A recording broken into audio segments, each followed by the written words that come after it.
What if Atlantis actually existed and we simply don't want to know? Is it possible that modern science deliberately maintains a blind spot that could potentially overturn our understanding of the past? Contemporary academic archaeology doesn't take Atlantis seriously. Plato was a philosopher, not a historian. There's no evidence. Therefore, there's no topic. But this has happened before, more than once. Troy was considered fiction until it was found. Göbekli Tepe couldn't exist until it appeared before our eyes. So perhaps scientific consensus isn't a guarantee of truth? Today we'll examine why science refuses to discuss Atlantis and whether there's truly a rational core to this, or simply fear of the truth. The story of Atlantis begins not in the depths of the ocean, but in the scrolls of ancient Athens, where a philosopher named Plato first spoke of a civilization that would captivate humanity for millennia. Around 360 BCE, in his dialogues Timaeus and Critias, Plato described a mighty island nation that existed 9,000 years before his time, a place of advanced technology, incredible wealth, and ultimately divine retribution. For the academic world, this single source has become both the foundation and the curse of Atlantis research. The academic establishment views Plato's solitary account as a fundamental weakness rather than a strength. Unlike other ancient civilizations that left behind multiple sources, archaeological evidence, and corroborating texts, Atlantis exists only in the words of one philosopher. No Egyptian records mention it, despite Plato claiming the story originated from Egyptian priests. No other Greek writers reference it independently. This absence of corroborating evidence has led mainstream archaeology to dismiss Atlantis as a philosophical allegory rather than historical fact. But the dismissal runs deeper than mere lack of evidence. The story of Atlantis became entangled with the rise of modern mysticism and pseudoscience during the 19th and 20th centuries. Theosophists like Helena Blavatsky claimed direct spiritual communication with Atlantean masters. Edgar Cayce, the sleeping prophet, delivered thousands of readings about Atlantean technology and reincarnated souls. New Age movements adopted Atlantis as a symbol of lost wisdom and hidden knowledge. Each embellishment, each fantastical claim, pushed the topic further from legitimate academic discourse. The transformation was gradual but devastating. What began as a philosophical text became a playground for speculators, mystics, and pseudo-historians. By the mid-20th century, any serious researcher who dared to investigate Atlantis risked career suicide. The topic had become so associated with fringe theories that even mentioning it in academic circles could result in professional ostracism. Universities stopped funding research, journals refused to publish papers, and conferences banned presentations on the subject. This academic quarantine created a self-reinforcing cycle. Without legitimate research, only fringe theories flourished. Without credible voices, the topic became further marginalized. The scientific community had effectively created a taboo, a subject so toxic that even raising questions about it violated unspoken professional codes. The irony was profound. A civilization allegedly destroyed by its own hubris had become intellectually destroyed by academic hubris. The establishment's position crystallized into a simple formula. Plato invented Atlantis as a moral parable about the dangers of imperial overreach and corruption. The story served as a warning to Athens about the consequences of abandoning virtue for power. The precise details about Atlantean society, technology, and geography were merely literary devices to make the moral lesson more compelling. End of discussion.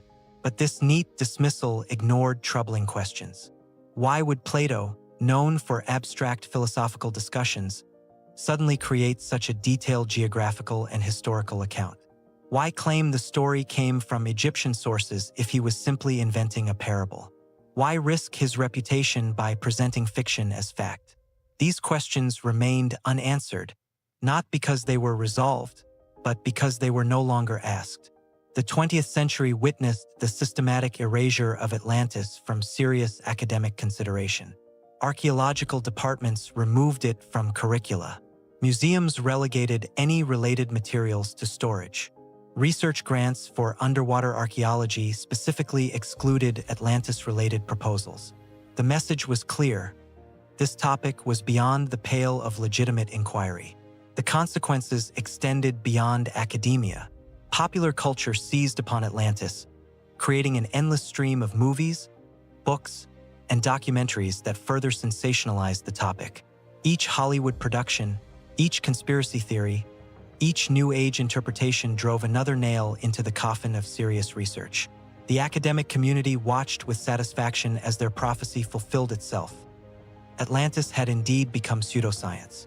Yet, parallel to this academic rejection, technology was advancing in ways that could potentially revolutionize underwater archaeology. Sonar mapping, satellite imaging, deep-sea submersibles, and remote sensing capabilities had reached levels that would have seemed impossible to earlier generations. The tools existed to explore the ocean depths systematically, to map submerged structures, to analyze underwater formations with unprecedented precision.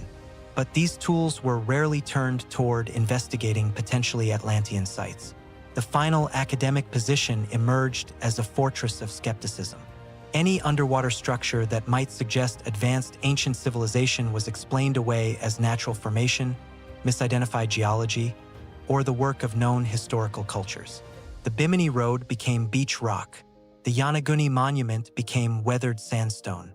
Submerged structures off the coast of India became natural formations despite their geometric precision. Each explanation maintained the established paradigm while dismissing inconvenient evidence. This systematic dismissal created a curious phenomenon. The more evidence that potentially supported ancient advanced civilizations, the more creative the explanations became for dismissing it. The academic community seemed willing to propose increasingly unlikely natural processes rather than consider the possibility that human civilization might be older and more sophisticated than current models suggested. The isolation of Atlantis research reached its peak in the late 20th century. Researchers who persisted in investigating the topic found themselves operating in an academic wilderness. Their work was ignored by mainstream journals, their findings dismissed without examination, their professional advancement blocked by institutional prejudice. The scientific method, supposedly based on open inquiry and evidence evaluation, had created a blind spot so complete that even potentially revolutionary discoveries were ignored. This institutional resistance extended to funding mechanisms. Government agencies, private foundations, and academic institutions all maintained unspoken policies against supporting Atlantis-related research. The topic had become so stigmatized that even peripherally related work faced scrutiny. Marine archaeologists learned to avoid certain terminology, to frame their discoveries in acceptable contexts, to self-censor their interpretations lest they be associated with the forbidden topic. The paradox was stark. A civilization that allegedly controlled vast territories and possessed advanced technology had been rendered invisible by academic consensus. The tools existed to investigate the claims.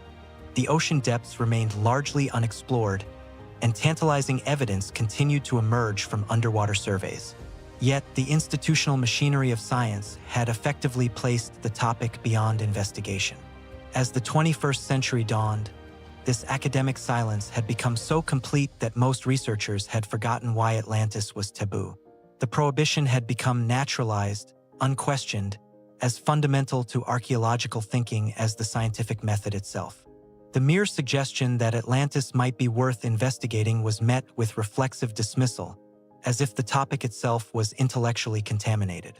But silence, no matter how complete, cannot forever suppress the questions that continue to arise from the depths of human curiosity and the mysteries that emerge from the ocean floor. The official position stands as monumental as any ancient fortress.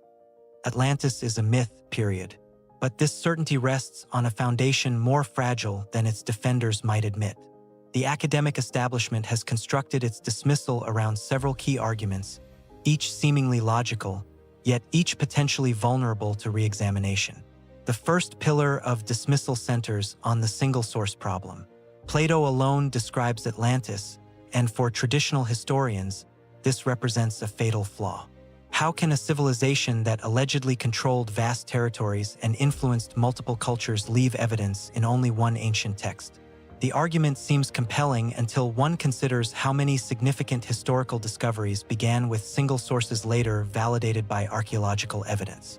Heinrich Schliemann faced identical skepticism when he used Homer's Iliad to locate Troy. Academic authorities dismissed his quest as romantic folly, arguing that a single epic poem could not serve as a historical guide. Yet Schliemann's excavations revealed not one but multiple cities built upon the same site, validating Homer's account in ways that confounded his critics.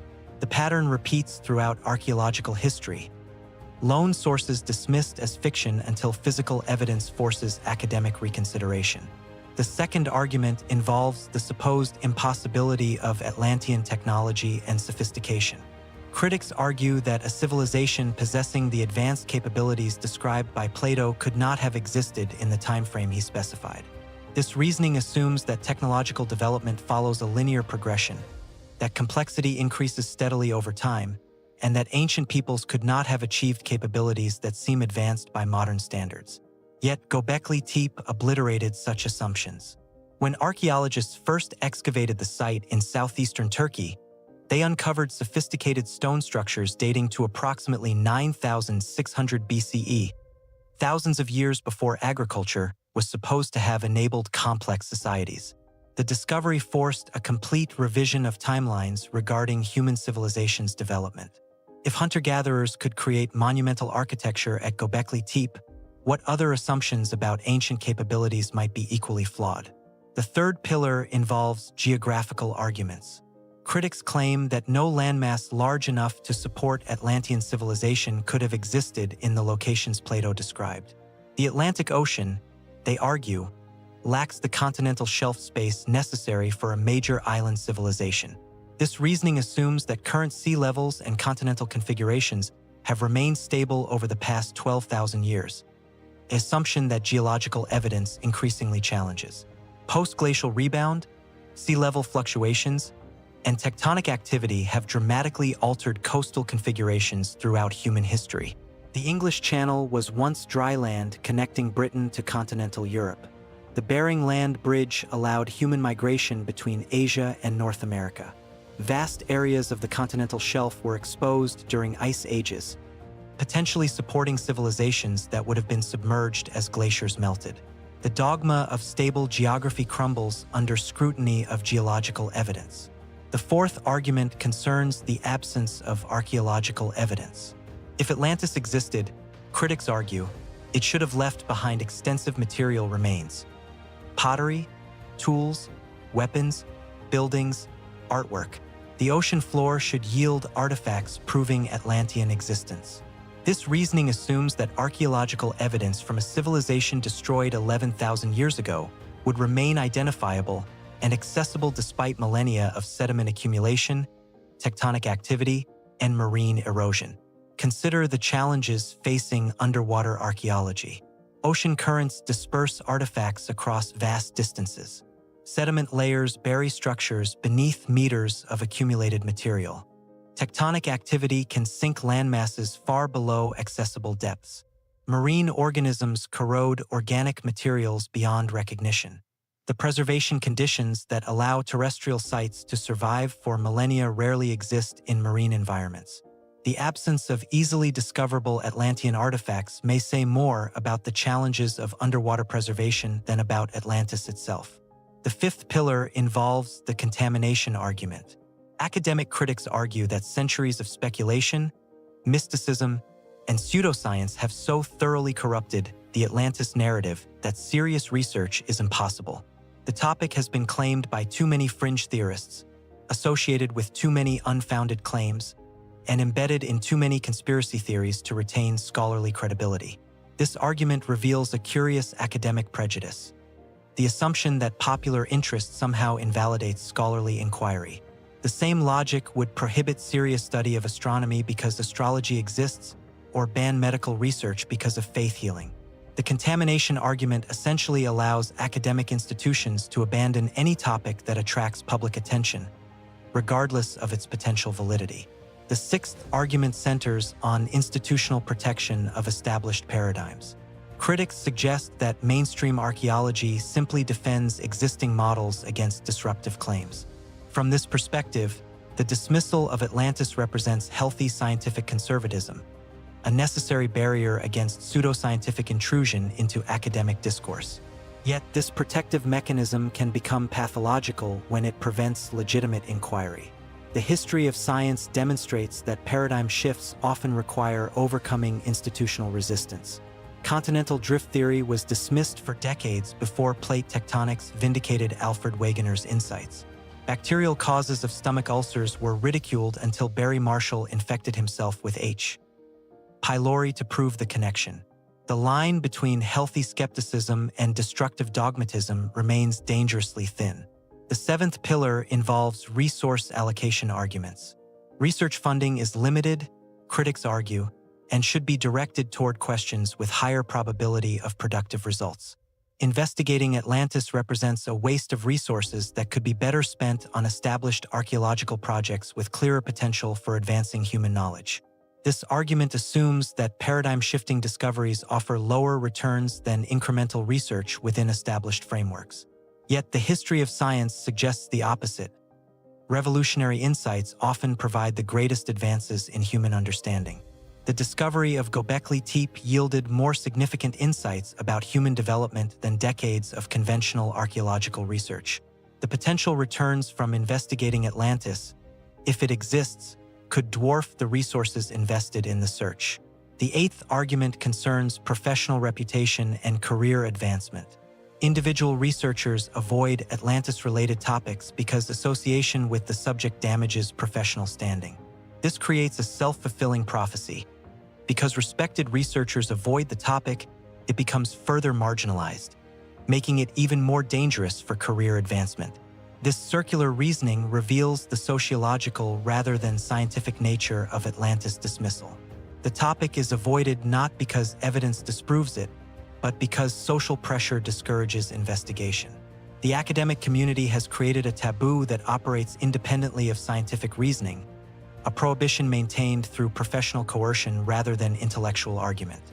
The ninth pillar involves the interpretation of Plato's intent. Critics argue that Plato clearly intended Atlantis as a philosophical allegory, not a historical account.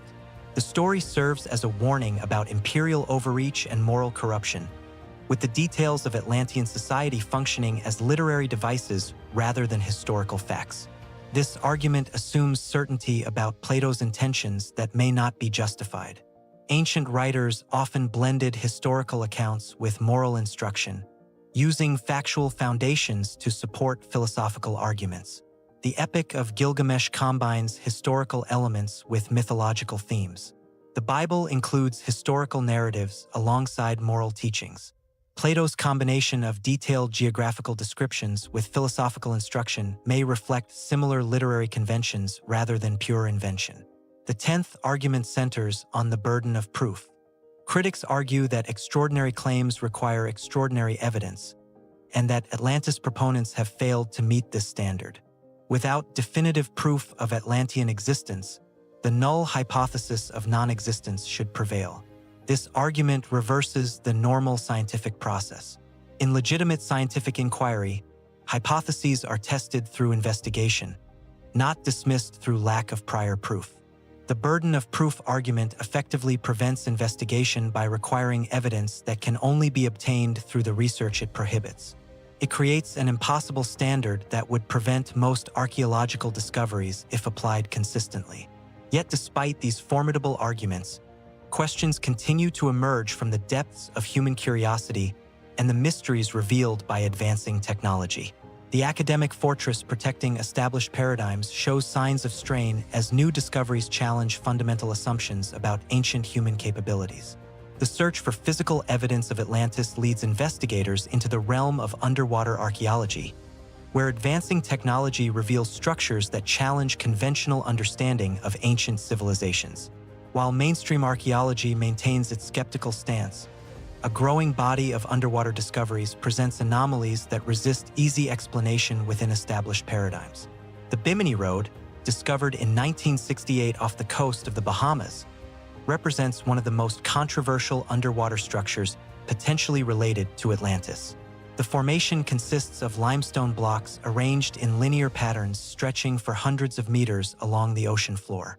Mainstream geologists dismiss it as natural beach rock formation, citing the tendency of limestone to fracture along regular lines under specific conditions. Yet several features of the Bimini Road challenge this natural explanation. The blocks display remarkably regular dimensions, with many measuring approximately 4 by 6 feet.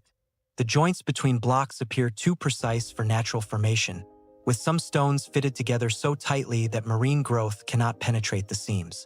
Most intriguingly, several blocks show apparent tool marks and deliberately shaped edges that suggest human modification. Dr. Eugene Shin of the U.S. Geological Survey conducted extensive analysis of the formation, concluding that it represents natural beach rock formation occurring during periods of lower sea level. His findings satisfied mainstream archaeology, effectively closing the case for most academic institutions. Yet, independent researchers continue to identify anomalies in the structure that resist geological explanation. The Yonaguni Monument, discovered off the coast of Japan in 1986, presents an even more dramatic challenge to conventional understanding. The massive underwater structure displays stepped platforms, precise right angles, and apparent staircases that suggest deliberate construction. Marine geologist Dr. Masaki Kimura of the University of the Ryukyus has spent decades studying the formation, arguing that it represents a man-made structure dating to approximately 10,000 BCE. Mainstream geology dismisses the Yonaguni Monument as a natural sandstone formation shaped by tectonic activity and ocean currents. The regular fracturing patterns of sedimentary rock, critics argue, can produce formations that appear artificial to untrained observers.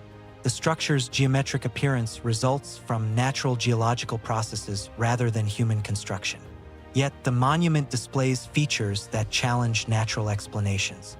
The platform surfaces appear too flat for natural formation, with some measuring several hundred square meters of nearly level stone. The apparent staircases display regular step heights that suggest deliberate construction. Most significantly, the structure includes what appear to be carved channels, drainage systems, and ceremonial areas that resist geological explanation. The discovery of submerged structures off the coast of Dvarka, India, has added another dimension to underwater archaeological mysteries. Marine archaeologist Dr. S.R. Rao led expeditions that revealed stone structures, pottery fragments, and architectural elements beneath the Arabian Sea. Carbon dating of organic materials associated with the structures suggests ages ranging from 1,500 to 3,500 years, potentially validating ancient Sanskrit texts describing the submergence of Krishna's capital city. While the Dvarka discoveries receive more mainstream acceptance than other underwater anomalies, they demonstrate that significant ancient cities can indeed lie beneath the waves. The structures show sophisticated urban planning, with evidence of harbors, residential areas, and ceremonial buildings. The discovery validates the possibility that other advanced civilizations might exist in underwater locations. The Caribbean region has yielded numerous underwater anomalies that challenge conventional archaeological understanding. Off the coast of Cuba, sonar surveys have revealed massive stone structures at depths exceeding 600 meters. The formations display geometric patterns, apparent roadways, and what some interpret as pyramid-like structures. The extreme depth of these formations suggests they would have been submerged for thousands of years, potentially predating known Caribbean civilizations. Advanced sonar technology has revealed similar anomalies throughout the Caribbean basin. Off the coast of Puerto Rico, researchers have identified underwater formations that appear to display architectural features.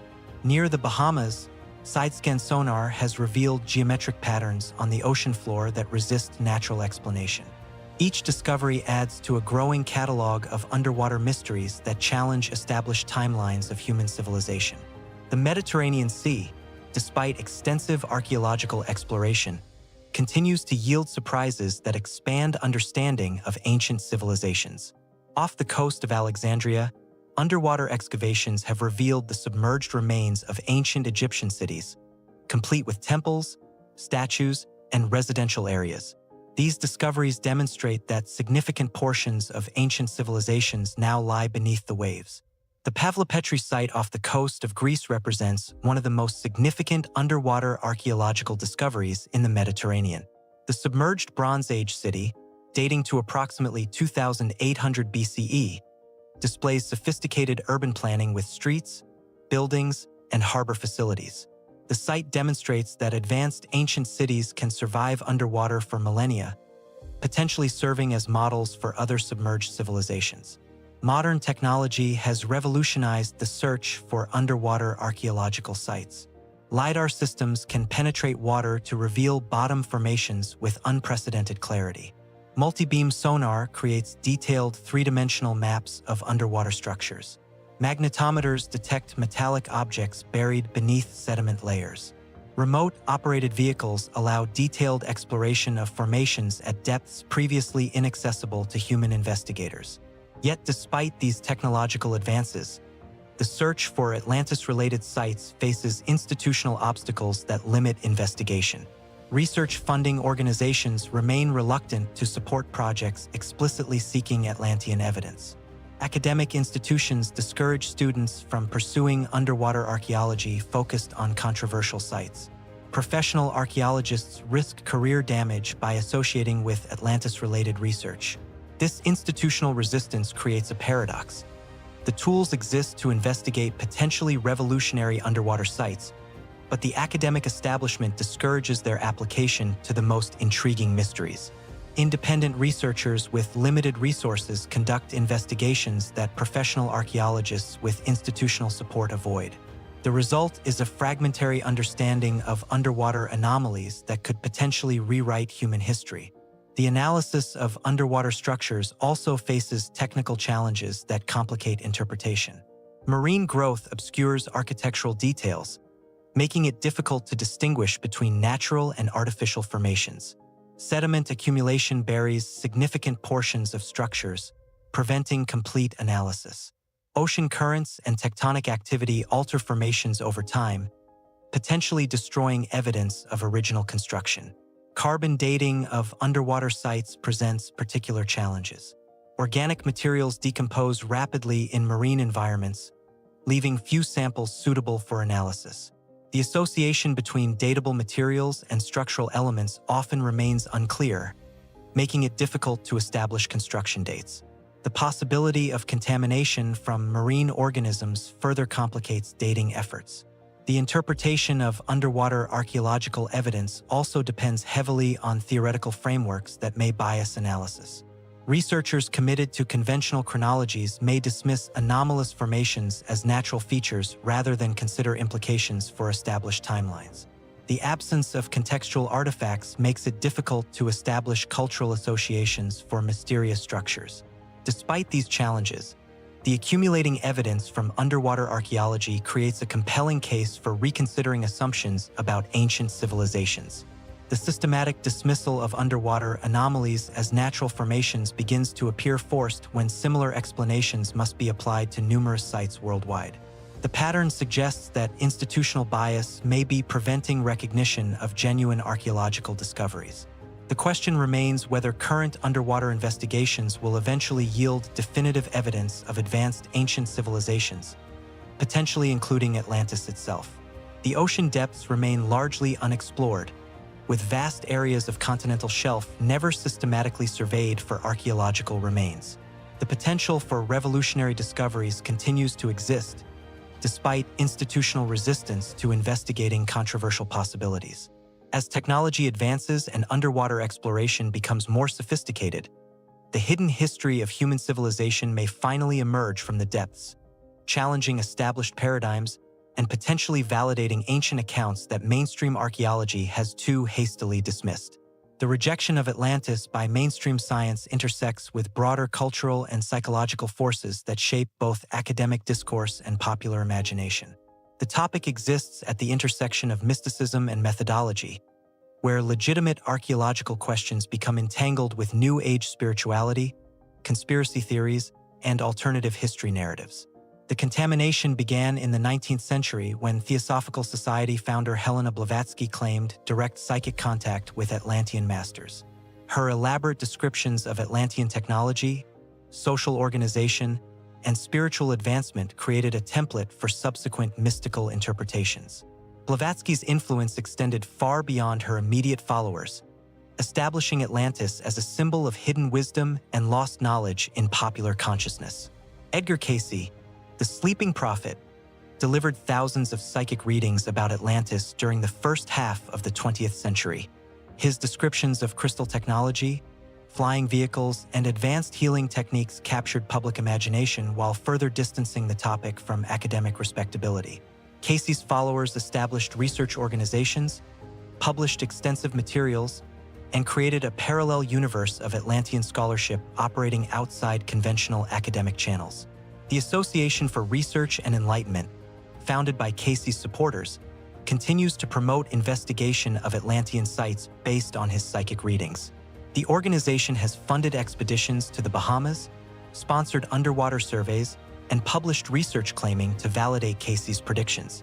While some of their investigations have yielded interesting discoveries, the mystical framework undermines academic credibility.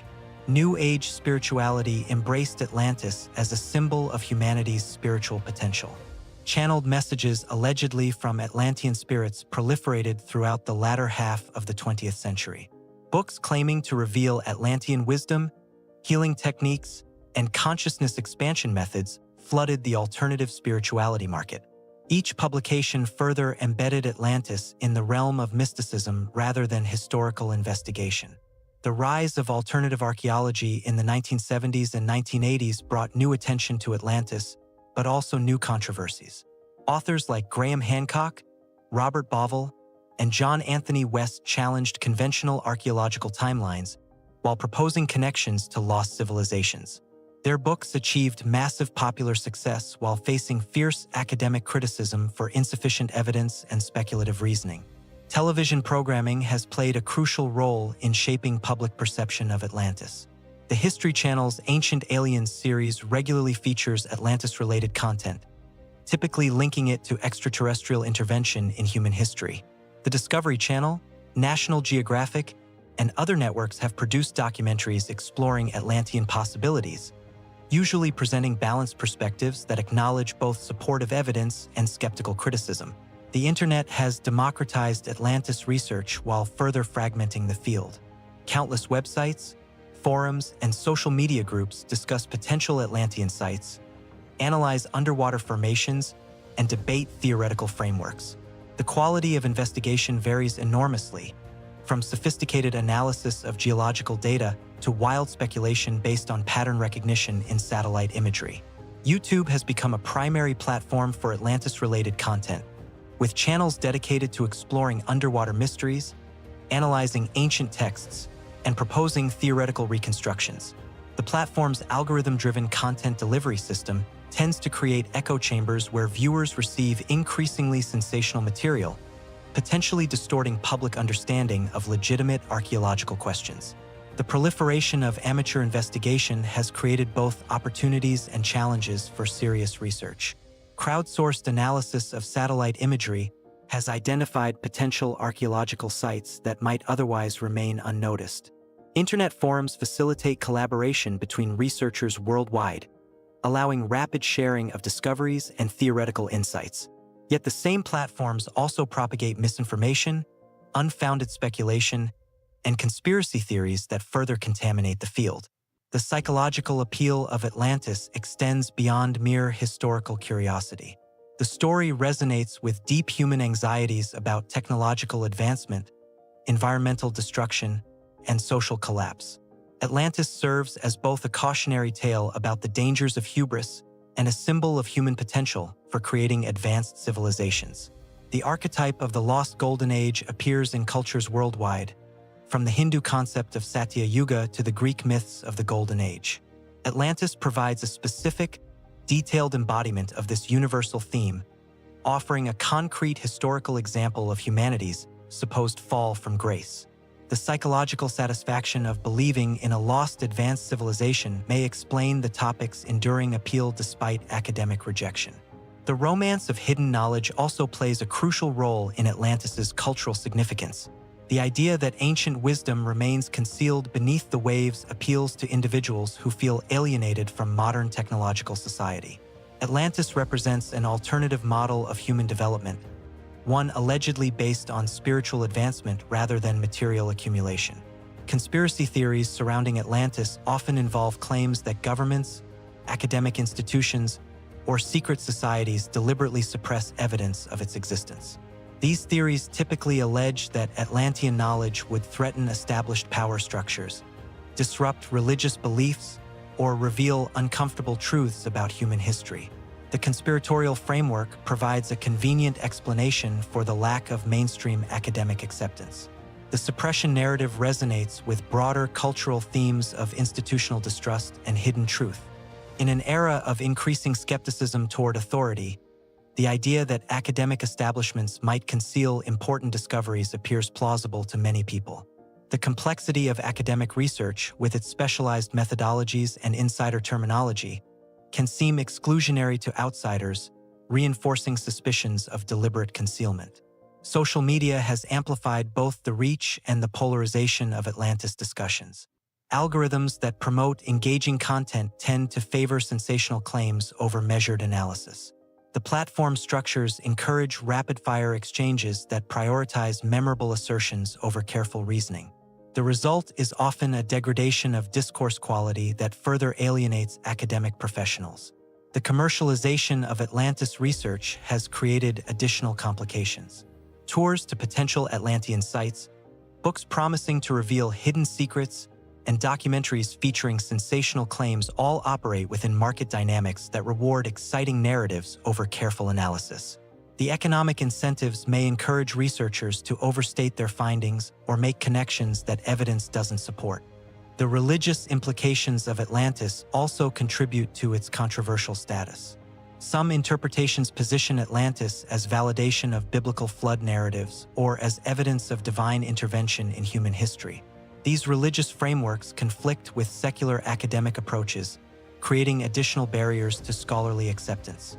The educational system's treatment of Atlantis reflects broader tensions between academic authority and popular curiosity. Students often arrive at universities with preconceived notions about Atlantis derived from popular media, creating challenges for professors who must address misconceptions while maintaining academic rigor. The topic serves as a test case for critical thinking skills and evidence evaluation. The feminist interpretation of Atlantis has emerged as another dimension of cultural analysis. Some scholars argue that Atlantean society represented a more egalitarian social organization, possibly featuring goddess worship and women's leadership. These interpretations often lack solid historical foundation but appeal to individuals seeking alternatives to patriarchal historical narratives. The environmental movement has also embraced Atlantis as a symbol of ecological disaster caused by human hubris. The story's emphasis on divine punishment for moral corruption resonates with contemporary concerns about climate change and environmental destruction. Atlantis serves as a warning about the consequences of technological advancement without wisdom. The relationship between Atlantis and modern technology creates additional layers of meaning. The alleged advanced capabilities of Atlantean civilization, including crystal technology, wireless communication, and flying vehicles, mirror contemporary technological achievements. This parallel allows people to imagine that ancient civilizations might have achieved similar or superior technological mastery. The globalization of Atlantis research has created an international community of investigators, theorists, and enthusiasts. Online forums connect researchers from different countries, facilitating collaboration and information sharing. Yet this global reach has also spread misconceptions and unfounded theories across cultural boundaries. The academic response to popular Atlantis interest has evolved from outright dismissal to grudging acknowledgement of public fascination. Some institutions now offer courses that examine Atlantis as a cultural phenomenon, analyzing its literary origins, historical interpretations, and contemporary significance. This approach allows academic engagement with the topic while maintaining scholarly distance from claims about its historical reality. The media's role in shaping Atlantis perception continues to evolve with changing technology and cultural attitudes. Streaming services produce increasingly sophisticated documentaries that present multiple perspectives on underwater mysteries. Podcasts dedicated to alternative history regularly feature Atlantis-related content. The democratization of media production means that anyone with internet access can contribute to Atlantis discourse. The intersection of Atlantis with other controversial topics creates additional complexity. Connections to ancient astronaut theories, suppressed technology, and alternative chronologies position Atlantis within broader frameworks of unconventional historical interpretation. These associations further marginalize the topic within academic circles while enhancing its appeal to alternative researchers. The psychological functions served by Atlantis belief extend beyond intellectual curiosity to emotional and spiritual needs.